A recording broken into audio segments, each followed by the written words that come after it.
Olá, esse é o CEAFcast, um canal de comunicação e informação produzido pelo CEAF, do Ministério Público do Rio Grande do Sul. Este episódio trará o tema As Leis e as Letras, os limites da justiça em A Espera dos Bárbaros, de John Maxwell Coetzee. Os convidados de hoje são Suzana do Carmo Lousada, coordenadora da biblioteca e analista do MPRS, Pedro Prazeres Fraga Pereira, assessor de Procuradoria de Justiça do MPRS, e Cláudio Ari Pinheiro de Melo, promotor de Justiça do MPRS e coordenador do Centro de Apoio da Ordem Urbanística e Questões Fundiárias.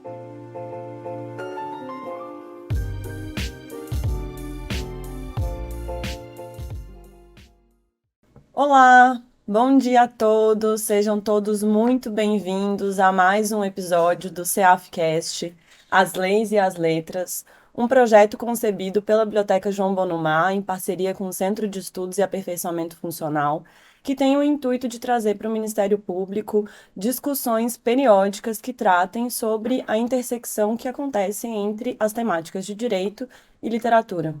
Um projeto motivado na crença de que a literatura e a sua capacidade de nos conduzir de forma muito íntima por outros mundos vistos por outros olhos pode nos auxiliar a ter uma postura mais crítica perante os dilemas que o direito nos apresenta.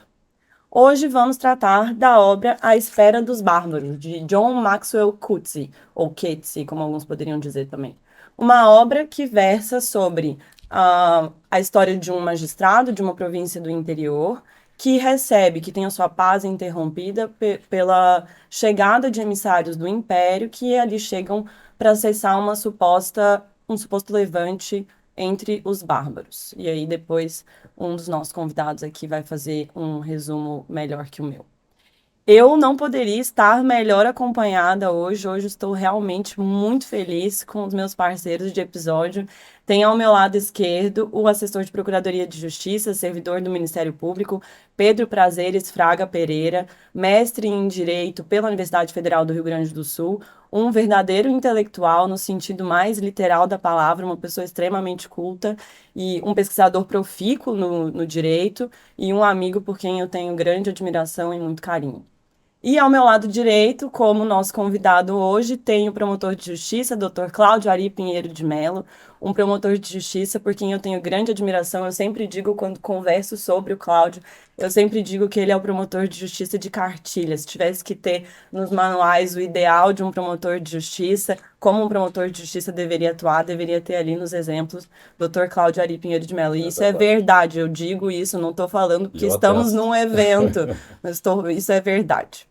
Bom, Dr. Cláudio Ari Pinheiro de Melo é mestre em Direito do Estado pela Pontifícia Universidade Católica do Rio Grande do Sul, doutor em Teoria do Direito pela Universidade Federal do Rio Grande do Sul, professor da Escola de Direito da PUC do Rio Grande do Sul também, e hoje está à frente da coordenação do Centro de Apoio de Defesa da Ordem Urbanística, e eu diria esse último a pessoa certa, com certeza, no lugar certo.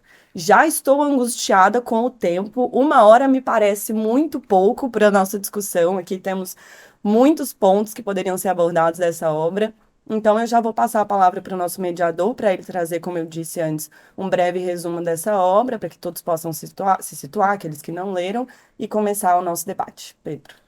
Bom dia. Em primeiro lugar, cumprimentar minha queridíssima amiga Suzana Lousada, cumprimentar o meu igualmente amigo e professor Cláudio Ari Melo.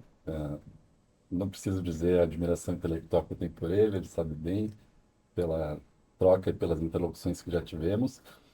E, bom, me coube aqui nessa condição de mediador começar, como a Suzana adiantou, fazendo um pequeno resumo dessa obra, bastante factual mesmo, e eu vou tentar ser conciso, porque, de fato, o tempo é curto. Mas, como a Suzana adiantou, a gente vai discutir esse livro do John Maxwell Coetzee, que se chama A Espera dos Bárbaros, um livro escrito em 1980, e um livro que se passa em contexto colonial, é ambientado num pequeno assentamento localizado na fronteira de um império, o Império Inominado no livro, um assentamento igualmente inominado.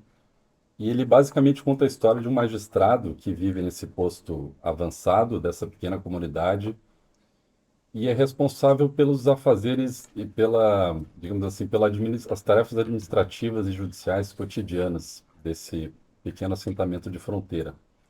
E a rotina desse magistrado, que parece bastante pacata e quase enfadonha no início do livro, ela é como que repentinamente sacudida pela visita do Coronel Joel, que virá a ser um personagem importante ao longo da história, e é um coronel que lidera um contingente militar enviado pelo poder central desse império, com o objetivo de interrogar alguns prisioneiros desse assentamento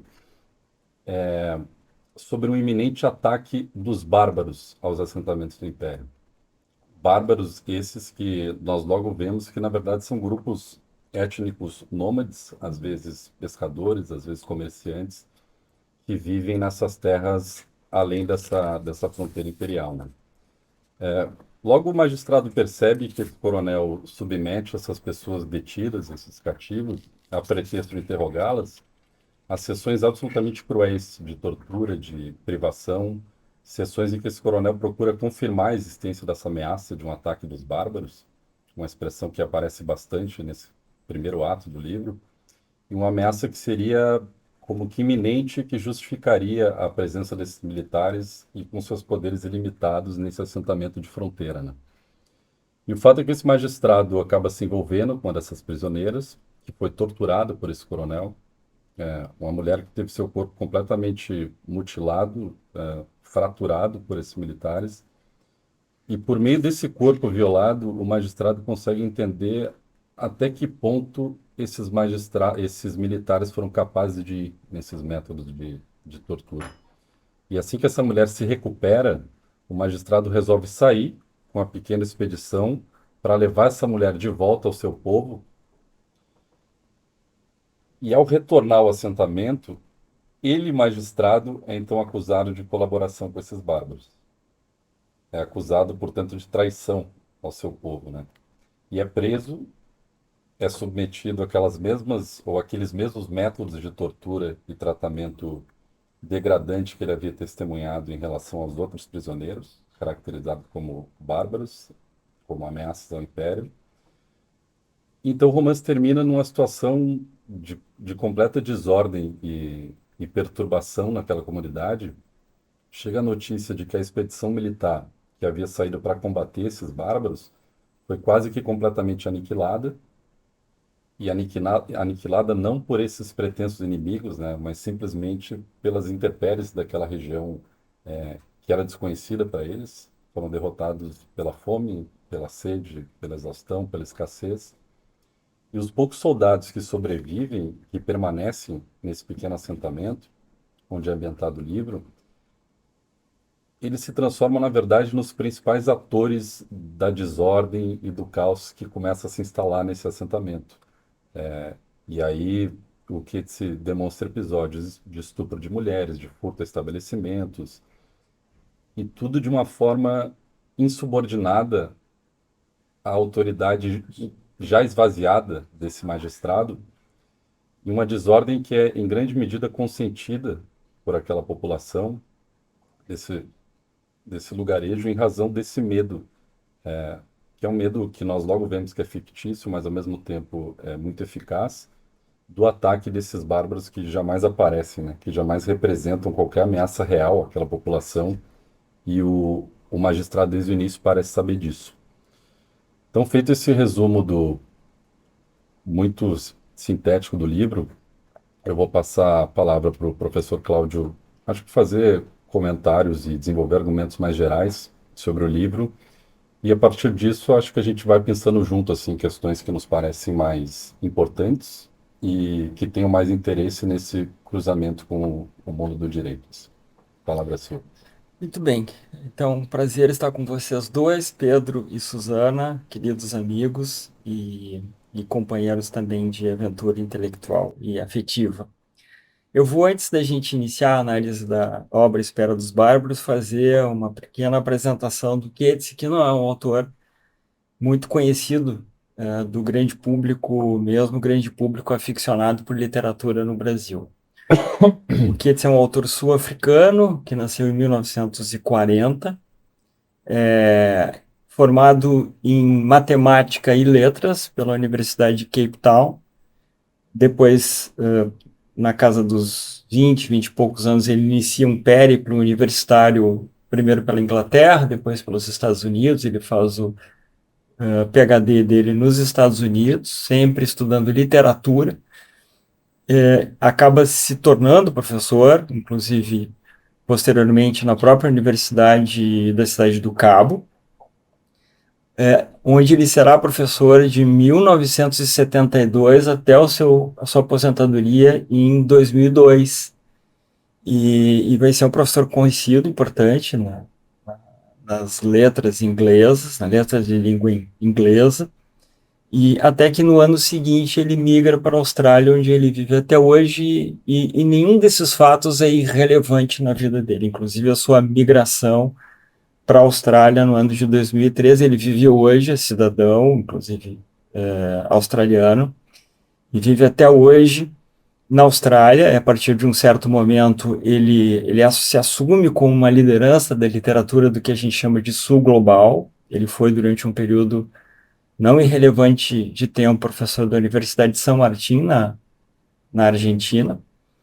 E é um autor que tem muitos prêmios importantes. Ele foi o primeiro autor de língua inglesa a ganhar 2 vezes o Booker Prize, que é o mais importante prêmio de literatura concedida no Reino Unido para os países do que a gente chama de Commonwealth. Ele ganhou 2 vezes com o livro A Vida de Michael K., em 1983, e a segunda vez em 1993, e uma segunda vez em 1999 com o livro Disgrace, que foi traduzido no Brasil como Desonra.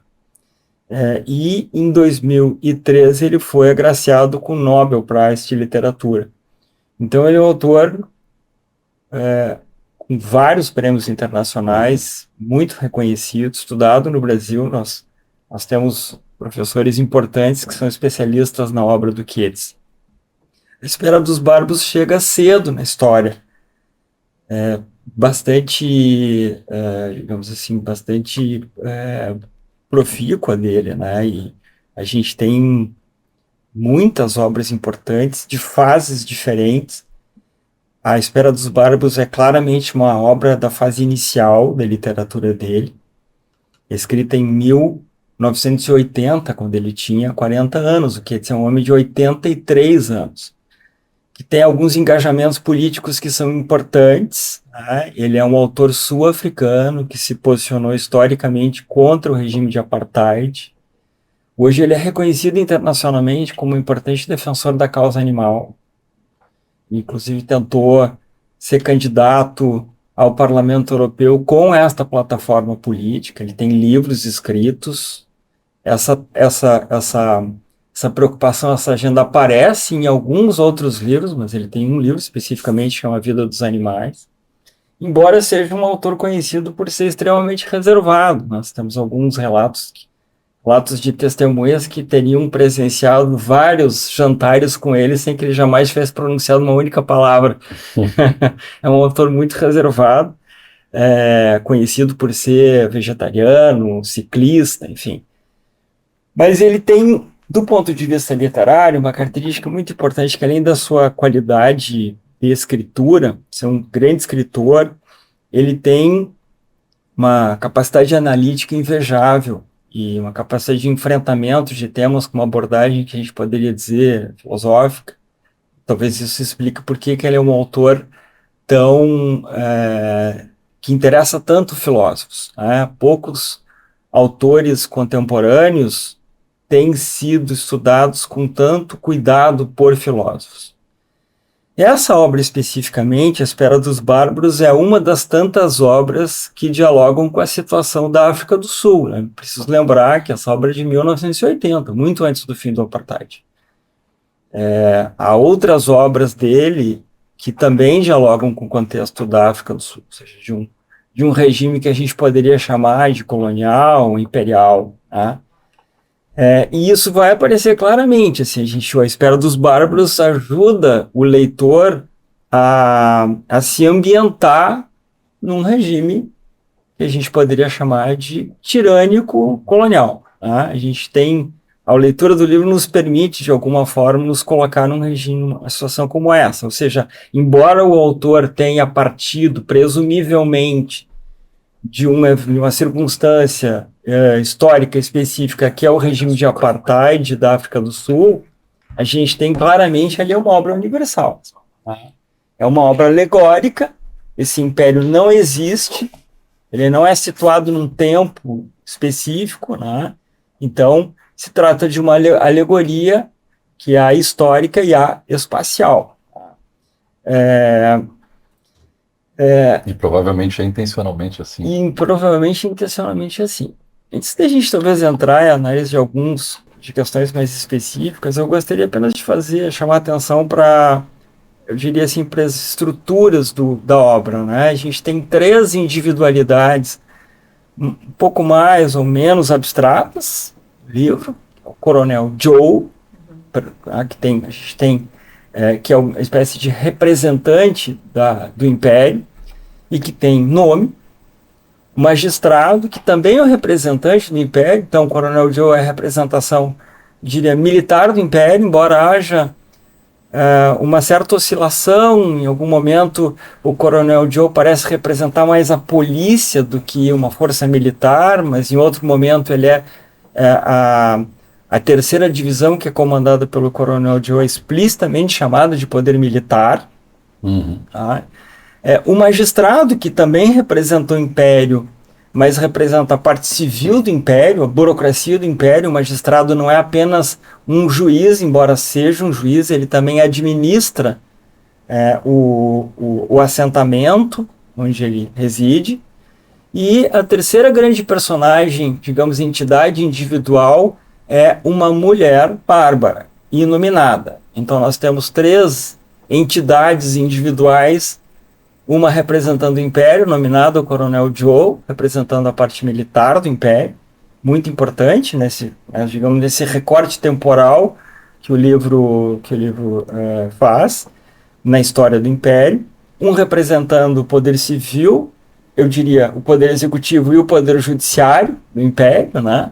E, finalmente, essa figura que representa uma categoria, uma outra entidade abstrata, da qual eu já vou falar agora, que são os bárbaros. Ou seja, a representação individualizada dos bárbaros que são esperados é feita, sobretudo, por esta mulher, sobre a qual o Pedro já falou. E depois nós temos 3 entidades coletivas. O Império, o assentamento, onde as cenas se passam, e finalmente a categoria dos bárbaros.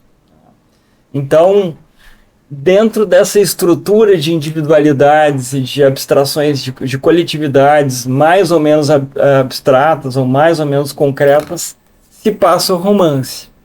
O próprio Keats, num livro chamado Doubling the Point, ele procura dizer qual é o seu principal propósito na obra, né?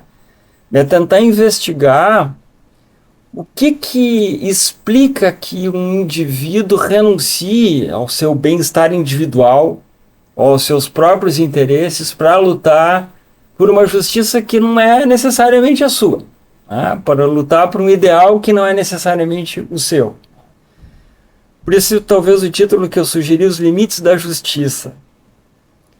Porque, de certa maneira, a gente vai vendo a questão da justiça surgir na vida desse magistrado ao longo desse recorte temporal, desse evento que é a intervenção da terceira divisão representando o Império na tentativa de proteger o Império de um suposto avanço dos bárbaros para dentro das fronteiras. Então essa jornada, o que se diz, essa é uma jornada de um magistrado, ele é o grande personagem do livro, tá? E vejo assim que, embora ele tenha uma função executiva no assentamento, a função mais importante ao longo do livro é, sem dúvida nenhuma, a função de magistrado, né, como juiz, né? E a gente vai vendo a trajetória interna, né, psicológica dele, na medida que os eventos vão se sucedendo. E A narrativa toda num diálogo interno. a narrativa toda. Então, para a gente começar, eu vou chamar a atenção para um aspecto que é interessante, que é essa trajetória que vai começar, né, com um homem que vive uma vida pacata, como tu disseste, né, Suzana? Em paz, né, com os seus hobbies, os seus prazeres. Né? Ele é um homem que tem o hobby, por exemplo, de escavar no solo do entorno do assentamento para encontrar o que parecem ser relíquias, supostamente de postos antigos de guarnição do Império, não fica muito claro isso. Inclusive de formas de vida de outras populações, Formas de vidas de outra população. que já mostra em alguma medida uma certa abertura à alteridade, sim, por parte do magistrado, Sem dúvida, característica né? pessoal. E também uma questão de tempo, a questão da história é muito importante para ele. Né? Uma contraposição entre a concepção de história do Império, né?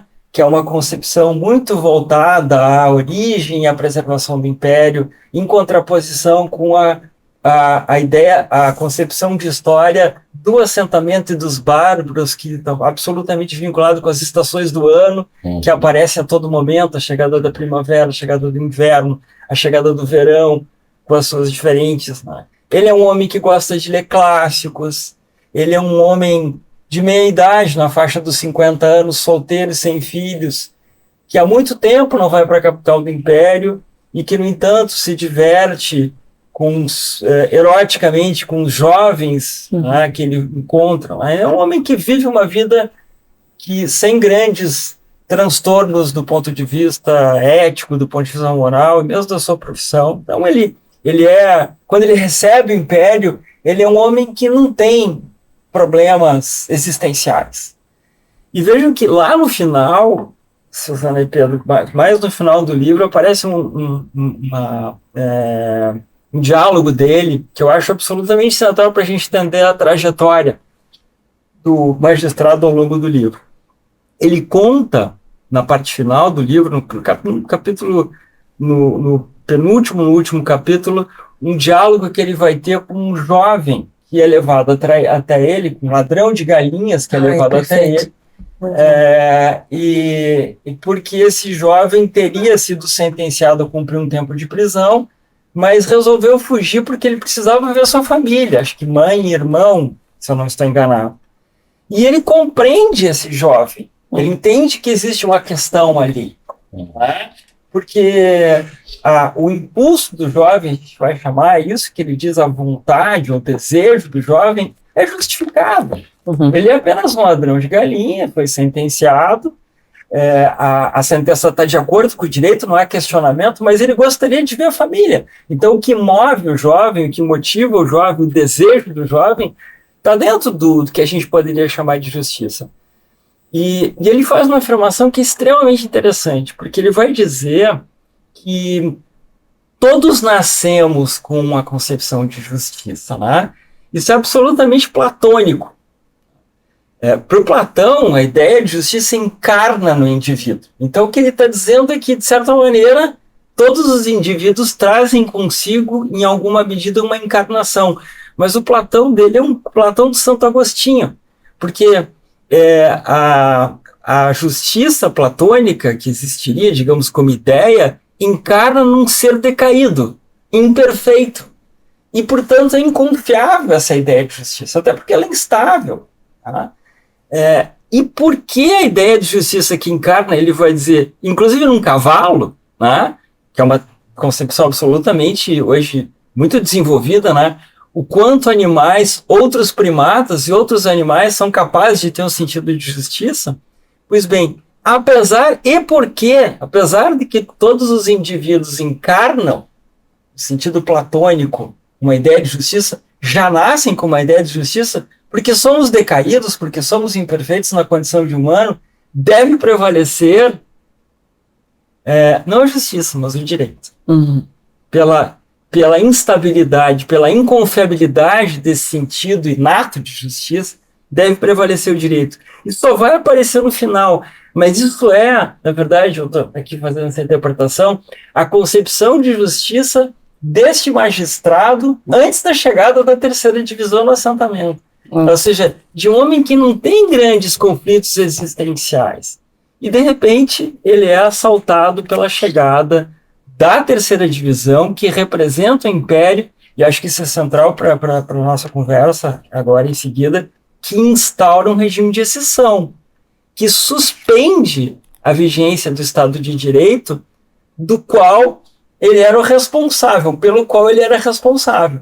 Ele mais de uma vez afirma no livro que ele era o responsável pela preservação do Estado de Direito, mas ele reconhece que a chegada do Estado, da terceira divisão do Império instaura um regime de exceção.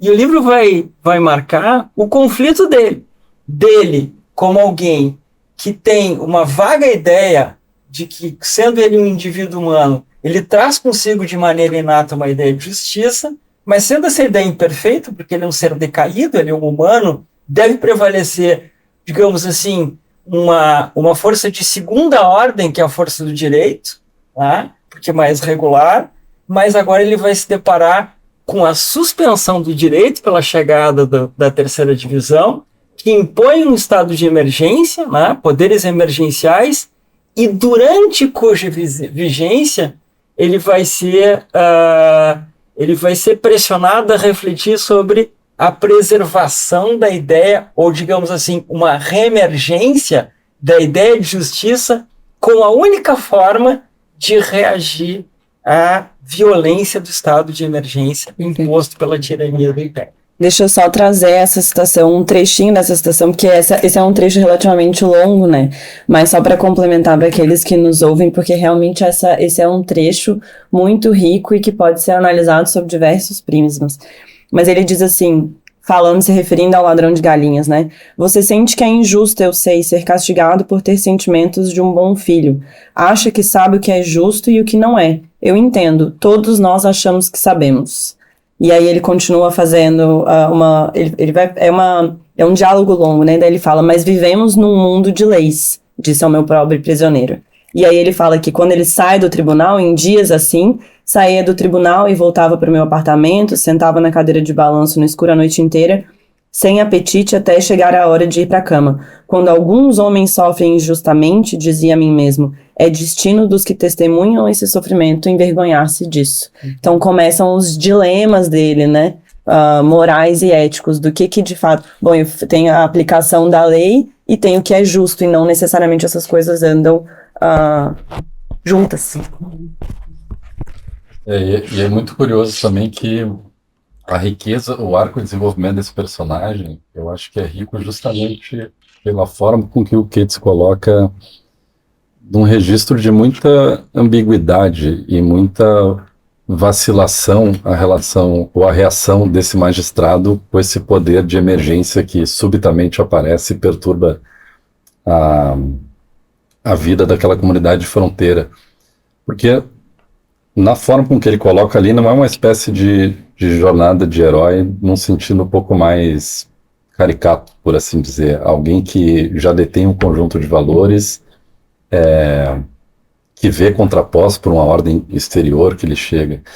Ele tem uma relação completamente vacilante, uma ética pessoal que vai se desenvolvendo numa lógica ambígua e conflitiva.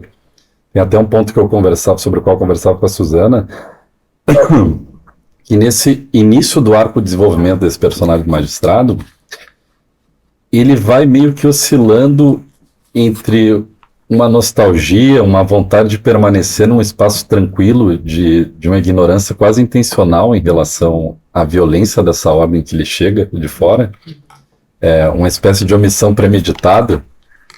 Há uma passagem que eu anotei que é na página 32, que ele fala: se resolvesse espantar o mau momento e me mantivesse isolado, poderia deixar de me sentir como um homem que, levado pela corrente, desiste de lutar, para de nadar, vira o rosto para o mar aberto e para a morte.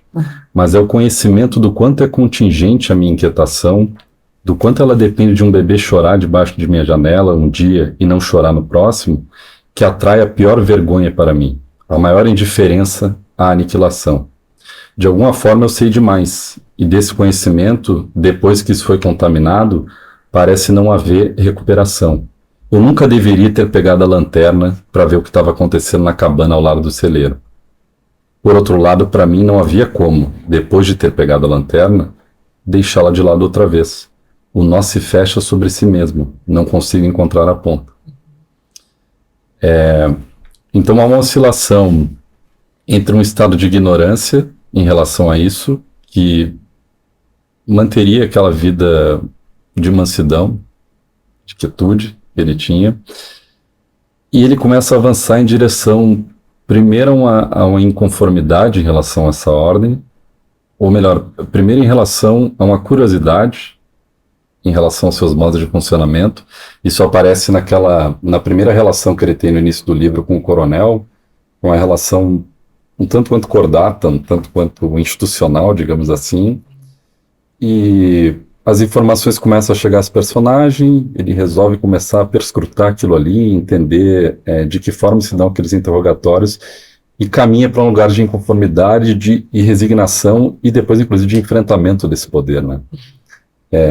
E eu acho que a forma com que se desenvolve esse personagem, ela é absolutamente rica pela sutileza, assim, e nos coloca uma reflexão muito importante sobre... Porque, bem ou mal, esse magistrado, ele meio que encarna a figura da forma jurídica, ou da formalidade jurídica no livro, e aí é uma chave de leitura importante para a gente pensar qual é a relação da formalidade jurídica, ou qual é a relação do direito, qual é a apresentação feita pelo Keats em relação à formalidade jurídica, a partir desse personagem, nesse contexto de exceção, nesse contexto de constatação da barbárie à sua frente, assim. E nesse contexto de entender que, por vezes, a barbárie acontece por meio dessa forma, instrumentalizando o direito, né?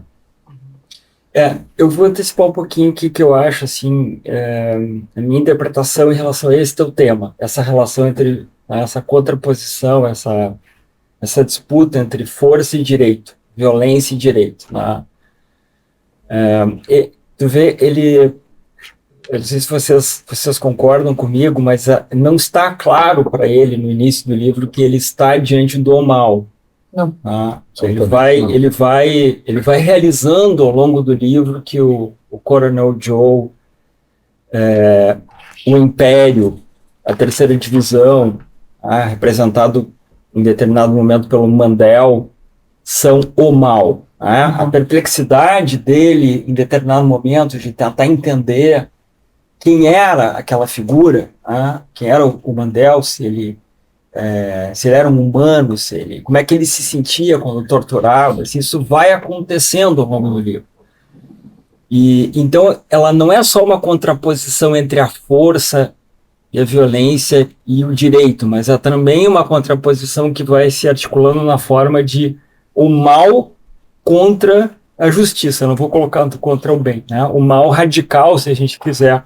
Ou como o magistrado coloca, entre a decência e a indecência. Né? Entre a decência e a indecência. Várias vezes ele está falando em nome da decência, na verdade, não são princípios maiores do que esse, né? Isso aparece várias vezes no livro. Exatamente. E tem...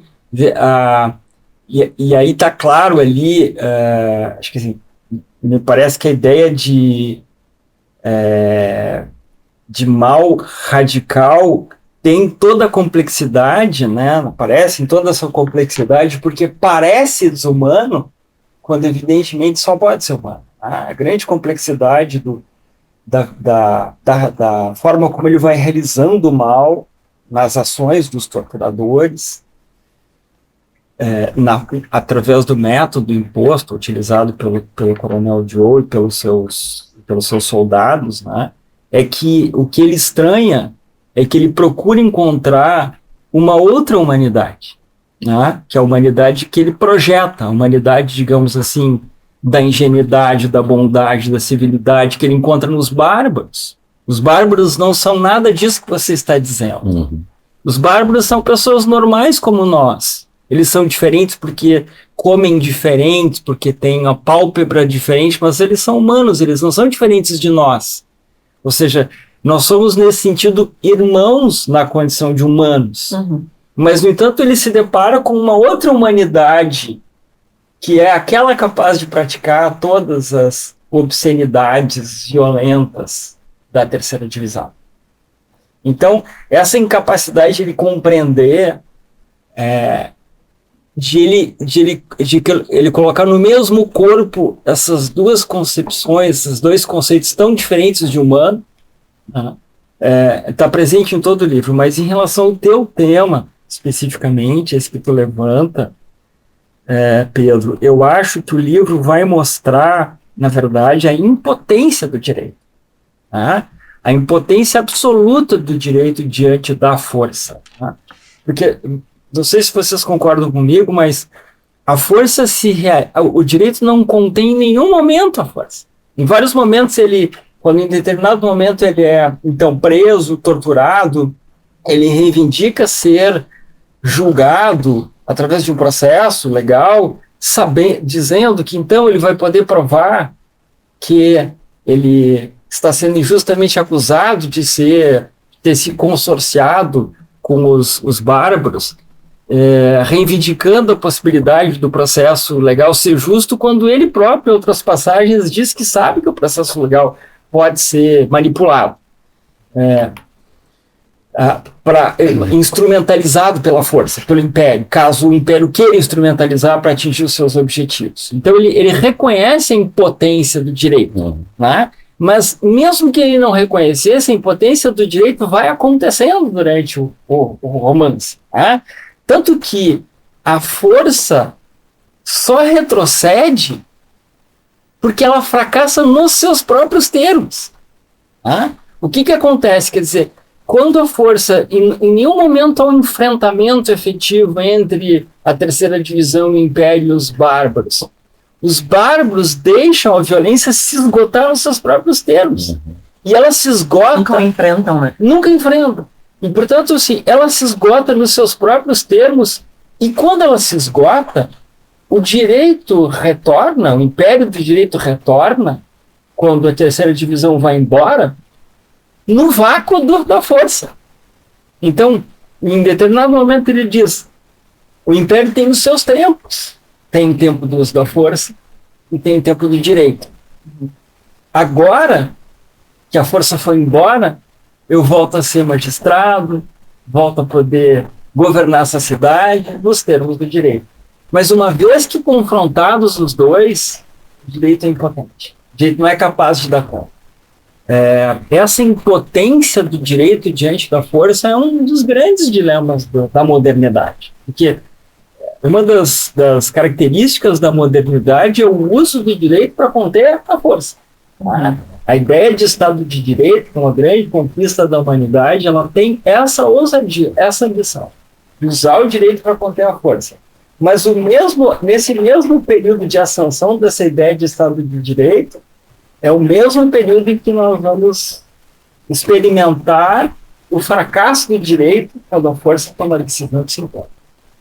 Isso vai acontecer, sobretudo, na era dos extremos. O século XX é o século da ascensão, da afirmação e dos grandes fracassos do Estado de Direito. E a obra retrata um pouco isso. Esse magistrado representa, né, a impotência, ele sabe que ele não pode resistir.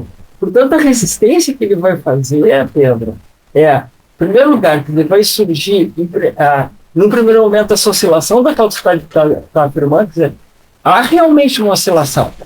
Ele não, né? No início, no início que existe uma indiferença. Ele escuta os gritos dos primeiros torturados pelo Império. Mas ele não... de repente, e há um momento em que ele percebe essa ambivalência nele. E essa passagem do Lela é super interessante, porque ele está dizendo o seguinte: no fundo, eu não sou virtuoso.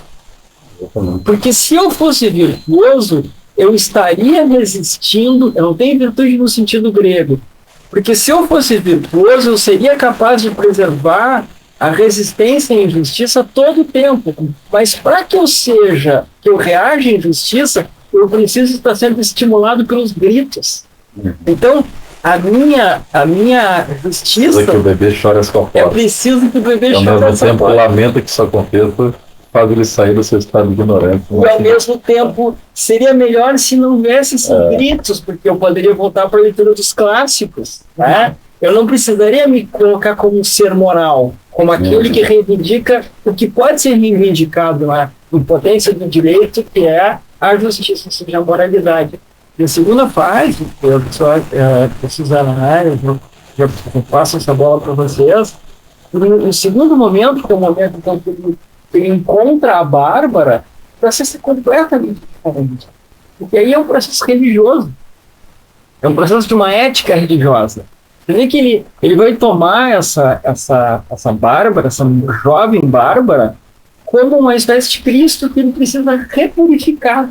Ele limpa ela, ele cura ela, ele nurse. Estava falando ontem que é um processo de expiação da culpa dele, né? É um processo de expiação. Ele vai acontecendo, eu acho. É um processo complexo, porque o processo inicial tem a expiação, mas tem essa coisa de limpar, de purificar ela, de tirar o mal dela, de limpar o mal dela, né? Como se ela fosse o Cristo dos bárbaros, né? E ele então começasse a se dar conta que ele é parte de quem condenou a Bárbara a ser aleijada, né? Daquela forma. E o jogo interessante que eu acho que o Pete faz, né? Porque essa é uma espécie de subtrama que ela é absolutamente religiosa e psicanalítica dentro da... E ela é genial, é uma das subtramas que eu achei mais encantadoras do livro. E eu acho que eles colocam esse corpo violado, mutilado e fraturado dessa mulher como uma espécie de última materialização para esse magistrado dos limites, ou da ausência de limites, que aquele poder, a partir da qual aquele poder trabalha. Olha o que ele é capaz de fazer. Né?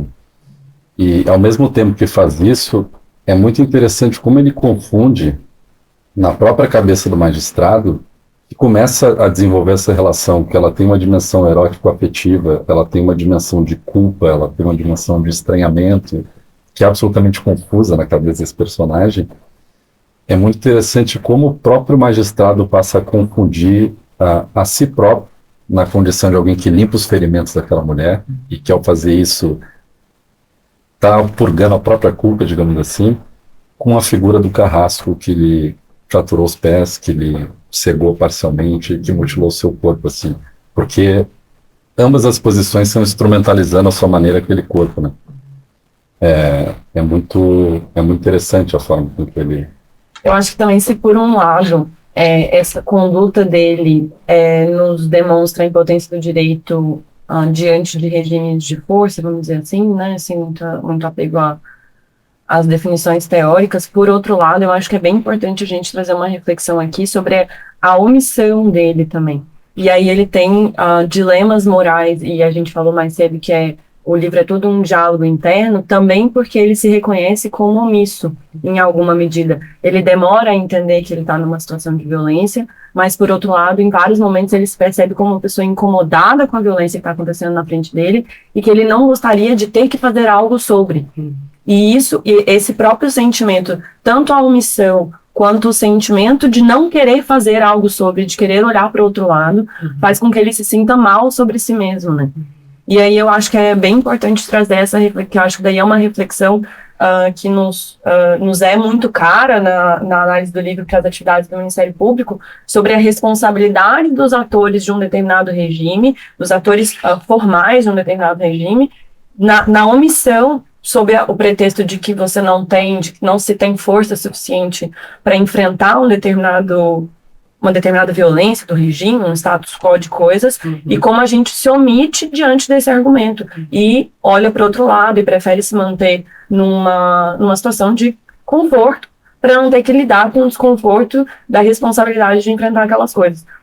E aí, essa citação que o Pedro falou mais cedo, para mim foi muito emblemática, que ele fala na página 32. Se eu morasse na Vila dos Magistrados, na rua mais tranquila da cidade, realizando julgamentos às segundas e às quintas, aí ele fala mais coisas, poderia deixar de me sentir como um homem que, levado pela corrente, desiste de lutar, para de nadar, vira o rosto para o mar aberto e para a morte. Então ele não quer nem ele não quer enfrentar o mal-estar daquilo, nem o mal-estar de não querer enfrentar aquilo, né?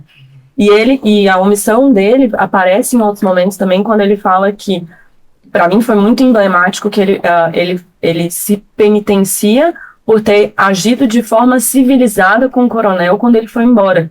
E aí na página 35 ele fala: no decorrer de todo um difícil período, ele e eu conseguimos nos portar um com o outro como pessoas civilizadas. Toda a minha vida eu acreditei no comportamento civilizado. Nessa ocasião, porém, não posso negar, a lembrança me deixa muito mal comigo mesmo.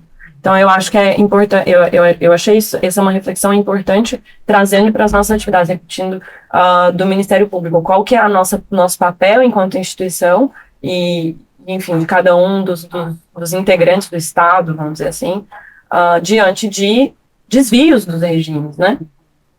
Eu só fazendo um gancho com isso que a Luciana falou, eu acho que essa chave de leitura, segundo a qual Goethe se coloca um pouco a forma jurídica na figura do magistrado num lugar de impotência e de quase ingenuidade, ele ao mesmo tempo, para mim, está sempre reafirmando a necessidade disso. É ingênuo, é impotente e ao mesmo tempo é necessário, né? E eu acho que dá para fazer um link bom com isso que a Suzana está falando, no sentido de perceber que ao mesmo tempo que o magistrado é uma forma de arquétipo, da forma de uma representação da formalidade jurídica ali, esse império sem nome, e me pareceu intencional justamente porque ele deve funcionar como uma espécie de arquétipo de regime de exceção. Me parece que esse é um dos argumentos centrais. E como esses processos de criação do inimigo, ainda que de formas diferentes, eles estão presentes em praticamente todas as experiências autoritárias dos últimos séculos, cada uma à sua maneira.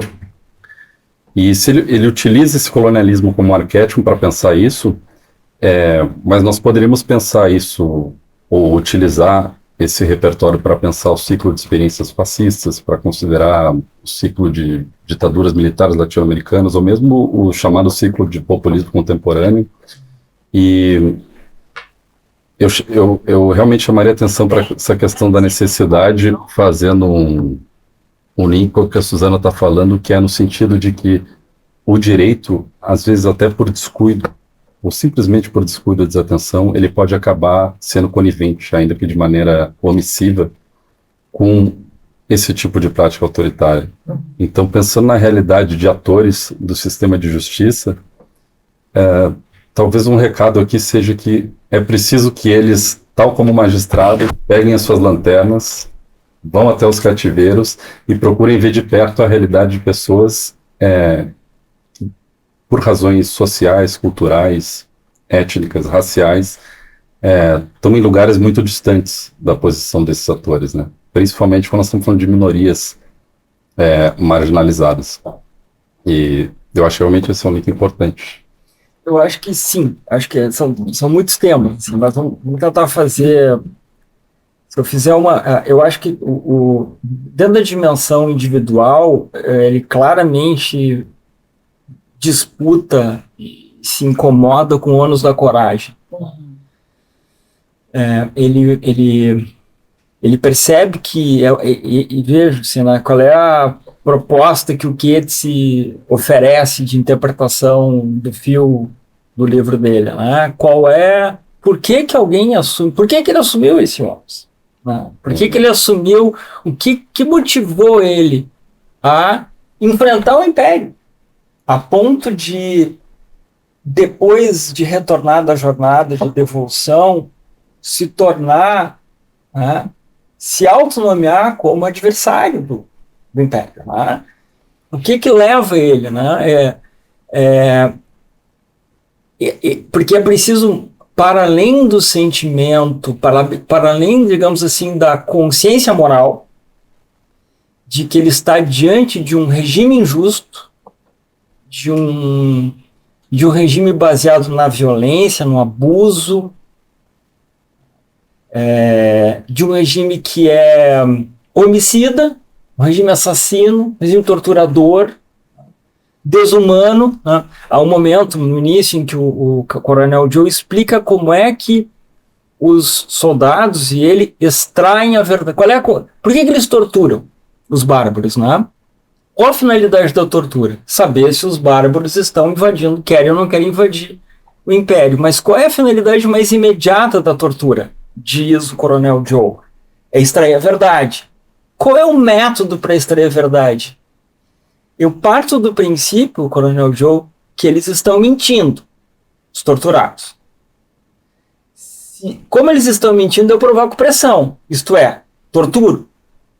Mas eu, no início do processo de tortura, eu recebo mentira, pressiono mais tortura, continuo recebendo mentira, mais pressão.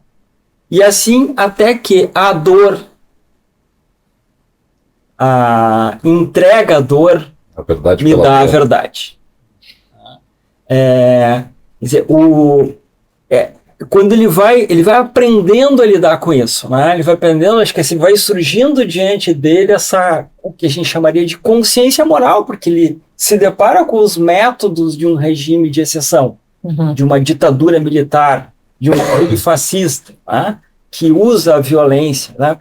O Coronel Joe é uma pessoa opaca, ele usa óculos, ele não tem alma, ele é um vazio. Ele é um homem banal, né? Ele não tem inteligência, ele não tem... Há um determinado momento em que o Mandel, que é o assessor que fica lá cuidando, o magistrado faz uma tentativa de compreender quem é o Mandel. E ele diz, eu entendo este menino, esse rapaz, de olhos azuis, forte, né? Porque ele deve ser um menino que vem das classes mais pobres e que a única forma de ascender ao poder através da carreira militar, mas ele chega lá com todo o vazio que a preparação militar pode dar. Então, é esta pessoa vazia que é incapaz de entender a profundidade dos dilemas morais que eu estou vendo operarem. E é na experiência de ver eles operarem que eu estou, então, que a consciência moral está surgindo, mas não basta a consciência moral, porque eu preciso enfrentar o regime. Para isso eu preciso adicionar uma outra virtude que ele não parecia ter, mas que ele vai criando, que é a virtude da coragem. Porque é preciso ter coragem para sair da indiferença. Porque durante um certo período que ele tem é a indiferença, é o quietismo, é a aceitação das coisas como elas são, do status quo. É o que quer dizer por que alguém vai sair daquela situação de ser... na verdade, uma espécie de colega de trabalho de um outro departamento do Coronel Joe. Ele é apenas um magistrado do departamento civil da estrutura do Império, com outros Nem métodos. precisaria se meter no Eu não trabalho do preciso colega. Mas o impacto que causa a personificação da desumanidade na destruição do corpo, na destruição da visão da mulher bárbara, vai fazendo surgir nele o que estava ensaiado antes, que era a culpa. Tá? Porque ele começa a mostrar a culpa antes de ele encontrar. Ele mostra a culpa porque ele pensa, mas por que afinal de contas eu não reajo? Por que eu fico fugindo dos barulhos? Mas a culpa vai surgindo. Essa do que tu fala, Suzana, que é a expiação, ela vai surgindo. E vejam, no momento que ele toma a decisão de levar as últimas consequências à expiação da culpa, com a devolução da mulher bárbara para a sua tribo de nômades, ele ali começa a assumir os riscos da reação do Império, que vem imediatamente.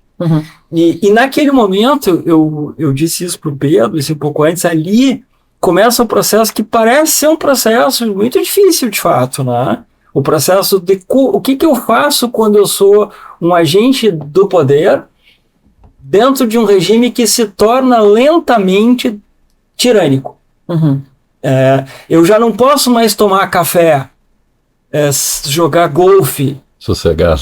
como eu jogava com o Mussolini.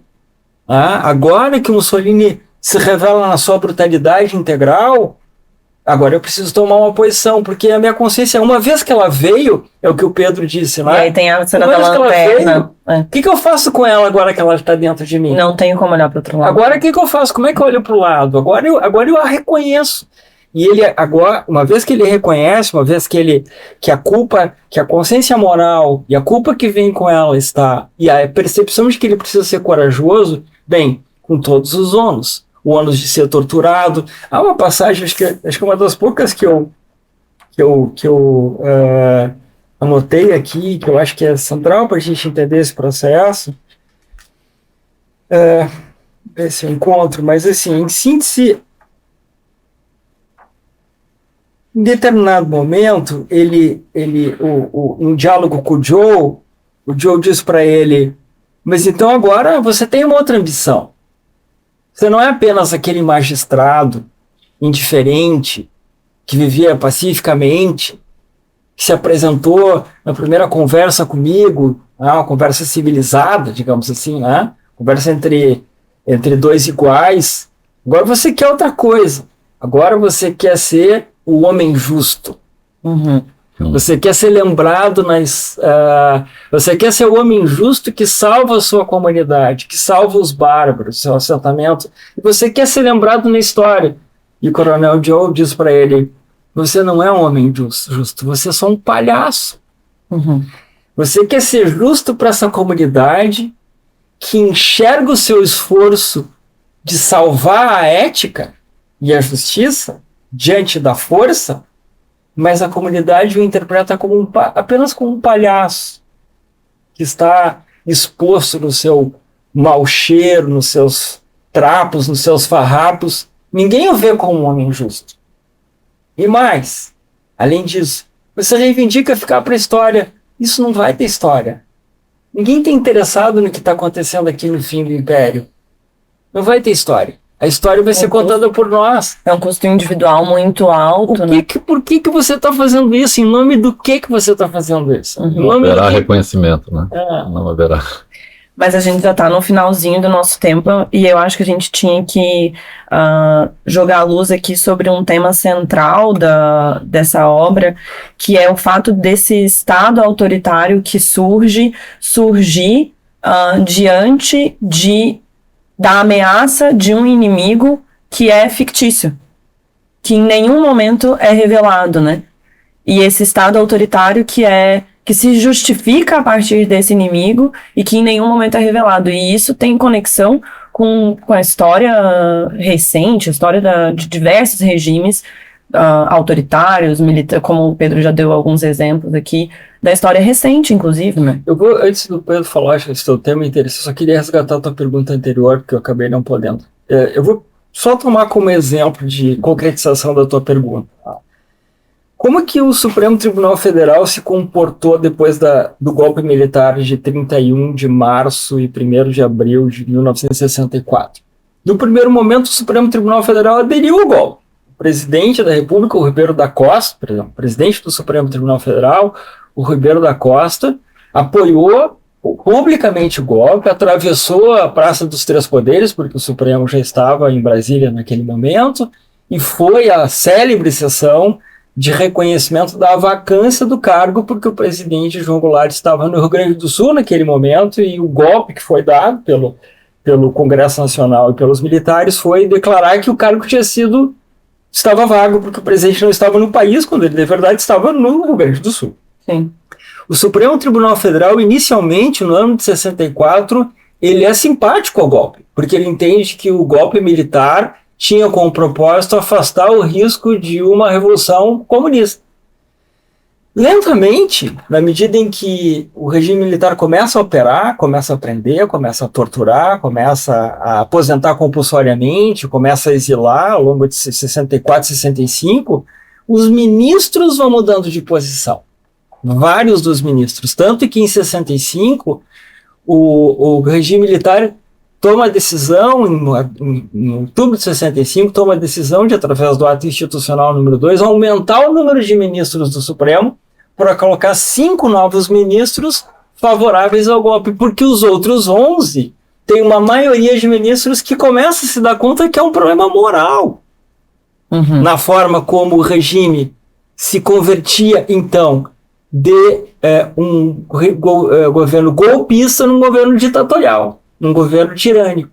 Então, essa engrenagem ela está presente ali, e ela vai estar presente durante grande parte do regime militar. Esse desconforto, esse mal-estar de juristas que tinham consciência moral e que tinham uma percepção de que eles deveriam ser os guardiões do Estado de Direito. Isso vai percorrer todo o regime militar. Tanto que o Raimundo Faoro, por exemplo, ele personifica a classe jurídica. Por que ele é tão celebrado? Porque ele é o jurista que personificou a resistência, eu diria assim, mais ou menos silenciosa ao processo de conversão daquele regime do golpe em regime autoritário, regime ditatorial. Então, isso está aqui na história brasileira e acaba de estar recentemente também.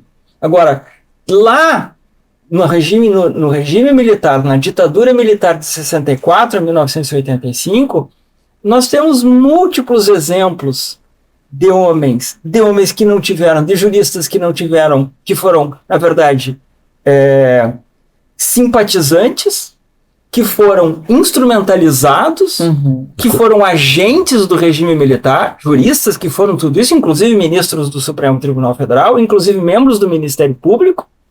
Colocaram seu saber jurídico para legitimar. Colocaram seu saber vários importantes. Alfredo Buzardi, autor do Código de 1973, Eli Lopes Meirelles. Nós tivemos aqueles que tiveram consciência moral, mas não tiveram coragem de enfrentar. Tiveram consciência moral, digamos assim, fraca, oscilante, dependendo do fato, dependendo de quanto o bebê chorava.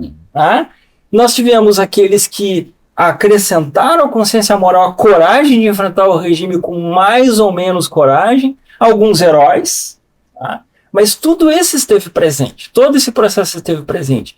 Agora, eu volto a dizer, Pedro, o que esgota o regime militar não é o direito. O que esgota o regime militar é a incapacidade do próprio, que são as forças externas, ou seja, é o clima, é a impossibilidade do regime militar enfrentar o clima externo, a falta de apoio do regime norte-americano, a crise econômica que ele próprio enfrentou. Nós, juristas, não fomos capazes de enfrentar o regime militar. O regime militar não se esgota pela consciência moral dos juristas, acrescentada da coragem civilizatória de reagir contra. Então, nesse sentido, a história recente da última das 3 ditaduras brasileiras, o Brasil teve 3 ditaduras, 1889, 1894, 1930 ou 37, dependendo da interpretação, a 1945, e a regime militar. No meu ponto de vista, nenhuma das 3, mas claramente o regime militar, ele não se esgota por uma reação dos guardiões do Estado de Direito. Se esgota pelos seus próprios termos, porque a violência ela não dava mais conta de ser usada para suportar, para apoiar o Império. Como o regime como o regime da História dos Bárbaros, que ele se esgota sozinho, né? É bem assim. Mas só fazendo um link, assim, já encaminhando para considerações finais, eu acho que um pouco a reflexão que o livro coloca, trazendo mais para nossa realidade, é perceber como essa barbárie, como que está sempre entre nós em estado mais ou menos latente, né? E nós percebemos isso nesse episódio do regime militar, com todos os exemplos que o professor Cláudio falou. Nós percebemos contemporaneamente na forma com que simbolizamos ainda hoje a experiência militar. Nós percebemos isso quando o então postulante à presidência da República lamenta que a ditadura matou pouco, ou que torturou pouco, ou quando o então postulante à presidência da República, empunhando uma arma, diz que nós precisamos metralhar aqueles que se identificam com o partido de oposição.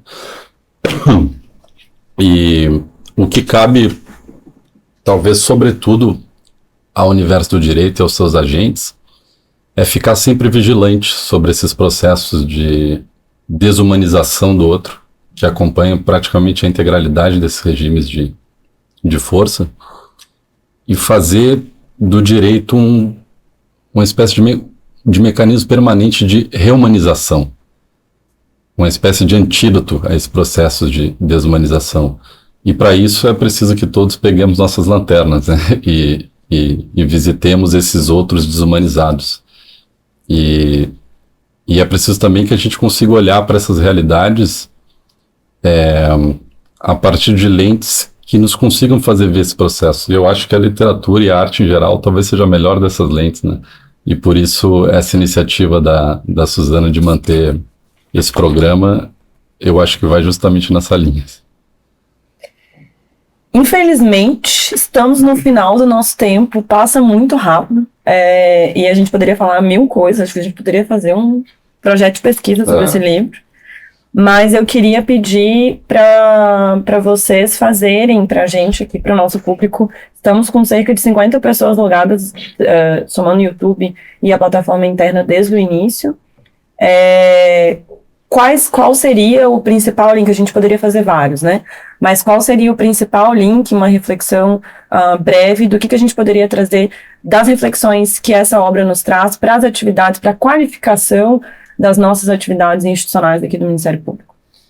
Isso não tem nenhum problema de dizer. Um dos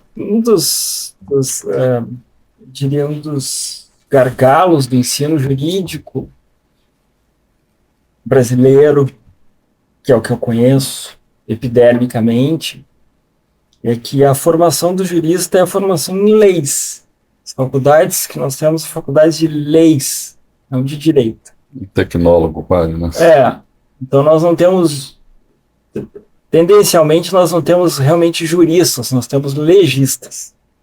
A função de jurista, ela é uma função humanamente muito exigente. É preciso ser muitas coisas para ser um jurista ou uma jurista. E é preciso ser um bom conhecedor de direito, das leis, mas é indispensável ser alguém que tenha virtudes morais. E é preciso refletir sobre elas. A virtude da literatura, Pedro e Suzana, para mim sempre foi espantar o risco de despersonificação, de despersonalização, de abstratização do julgamento, do ato de julgar. A literatura, ela te coloca num nível de profundidade com os personagens que muito dificilmente a vida real permite que um processo judicial te ofereça. Nós filtramos as pessoas que participam de um processo judicial. O autor, o réu, as testemunhas, as vítimas, os atendidos, né? Eles são filtrados, transformados apenas num personagem absolutamente, eu não diria vazio, mas quase sem informações. Né? A literatura ela te obriga a mergulhar e fazer isso que nós fizemos, em tentar entender quem era o Joe, quem era a Bárbara, quem era o magistrado, como eles se relacionam, de onde eles vêm, quais são os seus propósitos. E por isso ela ajuda a formação dessa capacidade de desenvolver consciência crítica, consciência analítica, consciência moral, concepções de justiça como a forma, como a virtude ética que se relaciona, que está vinculada a como nós tratamos os outros, como nós tratamos uns aos outros e cada um de nós, todos os outros. E então eu tenho a impressão assim que o que um programa como esse, ou que uma ideia de trabalharmos direito ou lei e literatura permite que nós nos tornemos pessoas melhores, capazes de estarmos prontos para julgar ou participar do julgamento de todo e qualquer ser humano, com toda a responsabilidade que implica ser alguém que julga. Julgar é uma das atividades mais difíceis mais graves. Eu preciso assumir essa responsabilidade. Preciso ter essa responsabilidade do início ao fim. Como eu sempre disse, em todos os casos. Tá? Não se pode errar nunca. Deve-se ter como meta de vida, quem trabalha no sistema de justiça, nunca errar. Porque cada vida é única, ela é irrepetível, ela é indispensável. Então, eu acho que um programa como esse, um debate como esse, intermediado pela literatura, nos permite esse tipo de desenvolvimento pessoal. Pedro. Eu basicamente reafirmo aquilo que eu disse e faço também das palavras do professor Cláudio as minhas, no sentido de, se a gente toma um pouco esse argumento do Keats sobre a experiência colonial como um arquétipo, sobre autoritarismo e regimes de exceção, a gente vai perceber que essa barbárie ela está sempre presente em estado potencial e ciclicamente em estado bastante explícito e produz resultado. E não poucas vezes ela produz resultado com a conivência do direito, ou mesmo produz resultados por meio do direito. E é preciso que os atores desenvolvam essa sensibilidade de olhar que o professor Cláudio está falando, peguem suas lanternas, e eu acho que a literatura é um dos principais meios para a gente fazer isso e esse tipo de iniciativa também. Bom, infelizmente temos que encerrar.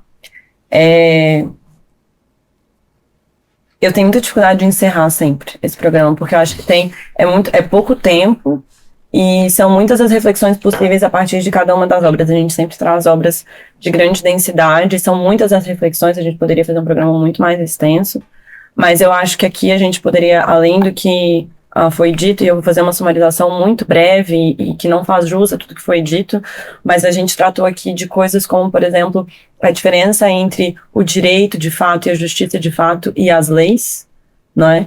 E a instrumentalização das leis para regimes que não são de fato justos. Eu acho que esse é um livro que nos leva a refletir muito sobre o estabelecimento de regimes autoritários a partir de um medo de um outro que é um outro fictício. A gente pode refletir muito também sobre como outros podem parecer inimigos pela simples diferença. No caso desse livro, os bárbaros não são bárbaros de fato, são simplesmente nômades e eles são tratados como inimigos. A gente pode falar um pouco sobre pensar um pouco sobre o que tu trouxe antes, sobre a coragem dos atores do sistema de justiça, aqui falando da nossa realidade, de enfrentar, de enxergar e de enfrentar situações de injustiça com todos os custos individuais que isso pode vir a ter. A gente pode falar um pouco sobre banalidade do mal, a gente pode falar sobre obsessão securitária e todas os problemas que isso pode vir a trazer na desumanização de um outro, né? São muitos os temas que a gente poderia abordar aqui.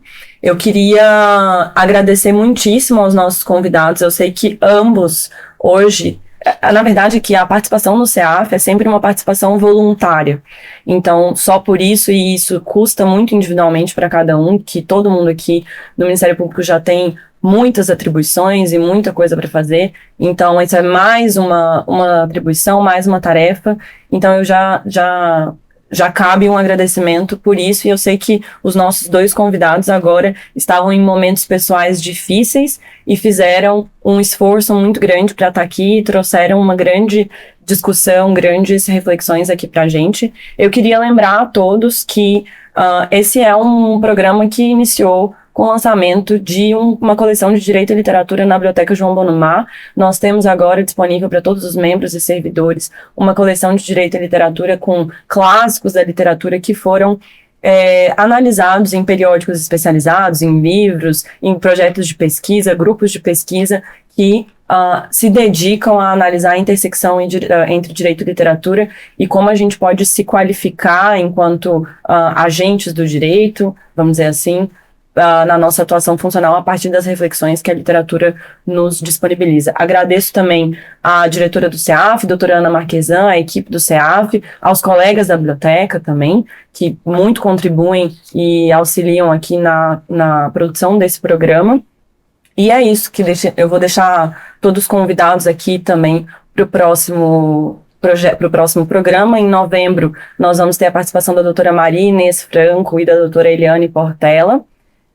Eu já não me lembro bem a data, mas o CEAF vai divulgar em breve. E é isso, muitíssimo obrigada, agradeço muito mesmo. Espero que todos tenham gostado, acho que sim, porque não perdemos público, a doutora Ana está se manifestando aqui. Muito obrigada pela participação de todos, nada teria propósito se a gente não pudesse dialogar com vocês. E é isso, tenham todos um bom dia, muito obrigada.